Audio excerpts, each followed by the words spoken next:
பற்றி பார்க்க போகிறோம். 14ஆம் நூற்றாண்டு தொடங்கி பாண்டிய நாட்டில் சுல்தான் மற்றும் தெலுங்கு விஜயநகர நாயக்கர்கள் படையெடுப்பால் பாண்டிய மன்னர்கள் பாண்டிய நாட்டை விட்டு விரட்டி அடிக்கப்பட்டனர்.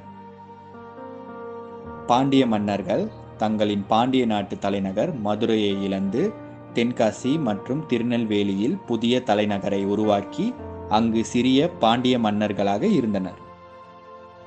மதுரையை தெலுங்கு நாயக்கர்களிடம் இழந்து பாண்டியர்கள் புதிய இடமான தென்காசியில் தள்ளப்பட்டனர். தென்காசி பாண்டியர்களின் கடைசி தலைநகராக விளங்கியது. 1422ஆம் ஆண்டில் மதுரையை இழந்து முதலில் சடாவர்ம பராக்கிரம பாண்டியன் தென்காசியை தலைநகராக கொண்டு சிறிய மன்னராக ஆட்சி செய்தார்.